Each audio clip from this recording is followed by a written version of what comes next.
You should fear no man. You will be tested. Your faith will be tested. And see, what y'all got to understand is poverty is the greatest weapon that the devil ever used against man. Because poverty will take a mother and have her dropping her drawers just to pay the rent.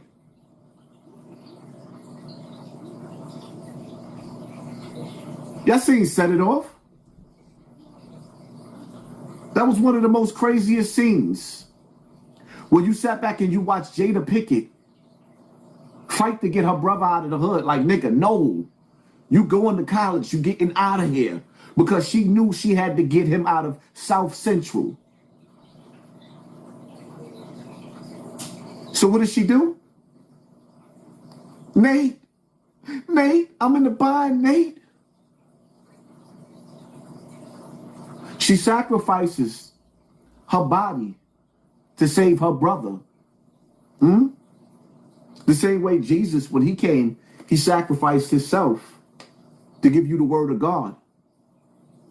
And you know what the people did? They slaughtered him. Because what you got to understand is that the wicked people, they are not looking for change. And when you come to a people and you tell them, God said you're not doing right, that's when you become enemies. People are not willing to part ways with their life of sins. That's why they're willing to turn a blind eye in a direction where this world is going in. Because niggas ain't willing to make a sacrifice. But the reality of it is, see, the devil don't have no friends. A lot of y'all females is going to find yourselves in situations like Jada Pinkett, where she's teary-eyed and crying while Nate is laying on top of her, sweating, huffing and puffing. And she got to inhale and exhale the filth of giving up her box, her nanny-verse, to a nasty nigga that don't deserve it. All in the name of feeding her family. And see, my prayers go out to some of you women out there, because these niggas out here don't give a damn about you or your children. They don't give a damn about you, your children, or your survival. And this is death by design. This is the design of social media. I'm not going to say that there wasn't bastards running around here before, but in today's time that we live in, how Michael Jackson said, all I really want to say is they don't really care about us, but we don't care about each other neither. It's a cold world, even when it's hot outside. To the men out there, to the brothers out there, I feel more sorry for y'all, even through the women. Because foul men,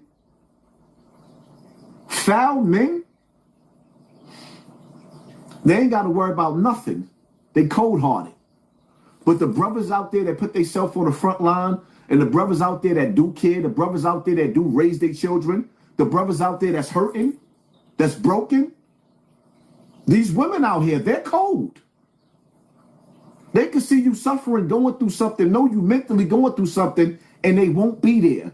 Because when you are going through your most hurtful times and you show the vulnerability, I can't get it out. But anyway, you know what I'm saying. And what I'm saying is, when you get vulnerable like that, right? It's a turn off to women. A lot of them. So when a man is hurting, who the fuck do we got to run to? Who could we turn to? Who?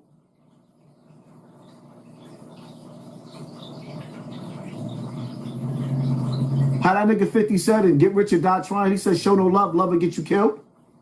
Well, when it comes to some of these women out here, you can't show them a sign of weakness.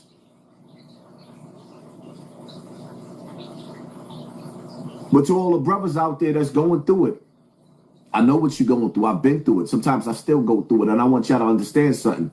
It's so cry. It's okay to cry. Don't never let none of these niggas tell you it ain't okay to break down and cry. Because life was meant to beat you up. It was meant to beat you up. But it's how you deal with those trials and tribulations that make you a man. Just don't never forget who was there for you when you going through your worst times, and who sat back on the sideline and just seen or took an evil eye and looked at you to see if you was going to survive through it. Whether it be some of these other niggas or these females. Pay attention to your circle before they hurt you. Everybody don't want to see you make it to the finish line.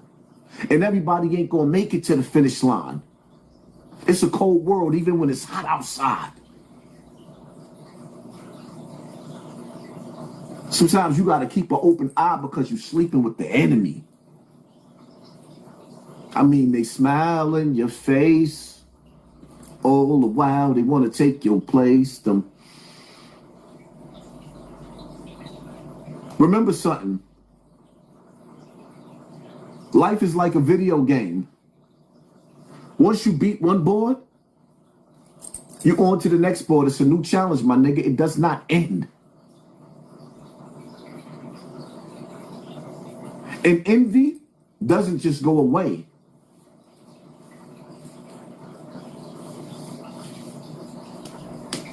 Now where we at? Just look at some of the things that we have to deal with. I'm not here to keep you looking in the opposite direction. I'm going to give you what you need, and what you do with it, it's on you.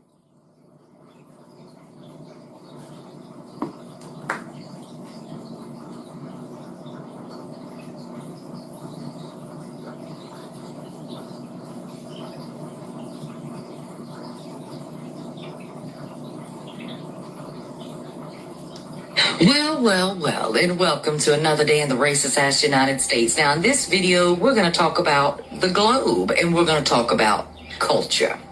Because there's one culture here, dear, that's under attack, and it's going to affect everyone, no matter where you live. Did you know that there's one culture that dominates the globe? Everything from the clothes that you wear, to the food that you eat, to the music that you listen to. One culture that dominates, baby. I mean, dominates. Black American culture. And it's under attack here in the US of A. And you might be thinking to yourself, what the fuck is this white girl talking about today? Who brought you jazz? Black Americans. Who brought you rhythm and blues? Black Americans. Who brought you soul? Black Americans. And this one's really gonna sting. Who brought you rock and roll? Black Americans did. In places like Muscle Shoals, Alabama, and Memphis, Tennessee. St. Louis, too. That was Black Americans who brought that to you. Rap, dear, Black Americans brought that everywhere. You can go all across the globe and you will find some soul food. Yes, you will, boo. Let's talk about the clothes that you wear, the way you do your hair, your makeup too, brought to you by Black American culture, boo. As a matter of fact, Black American culture and their fashion has reached the heights of Gucci, Versace, honey, name a house today. They look the way of Black American culture before the clothes are made.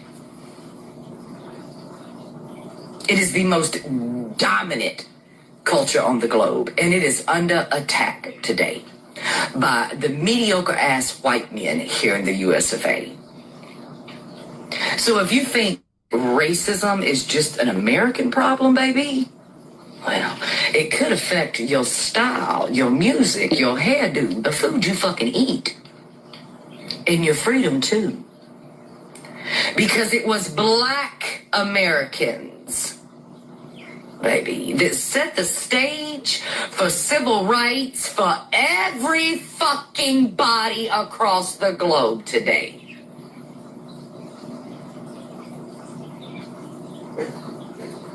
I am so fucking tired of hearing people talk about my fellow Black Americans as if they haven't provided to us everything today. Everything. Hell, even the way you speak was brought to you by Black Americans. The slang you use, honey, was brought to you by Black American culture. All of it. Black American culture. And they deserve some respect for that. Because where the fuck would we be without it? Listening to dull-ass music, eating flavorless fucking food, and all dressed the same like we're in a fucking cult, boo. That's where you'd be without Black American culture. Trust me.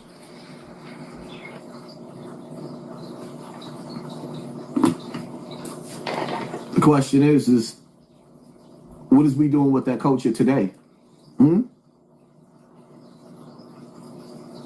And why is it that we are living in a time where white voices are reminding Black people of our greatness, but Black voices is praising the Mexican Tekashi 6ix9ine? The guest that was in hip hop's house, who put all the Black brothers in jail. And it's okay, cool.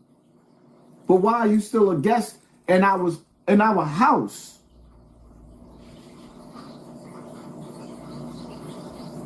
When everything that Tekashi 6ix9ine is bringing to the table is evil. And I know niggas be like, oh, you just hating because y'all ain't rocking with each other no more. Why would I be rocking with a nigga who set me up, brought me to the table, sat me down, and had 1,000 niggas in the room to jump me? I saw it, but it didn't register to me until I heard Wack spilling all the beans, because my niggas was gripped up and ready to go. Everybody around me was gripped up and ready to go. So it was like, okay, we outnumbered, but it'll be a bloodbath. So I'm laughing and joking and having a nice interview. We made history.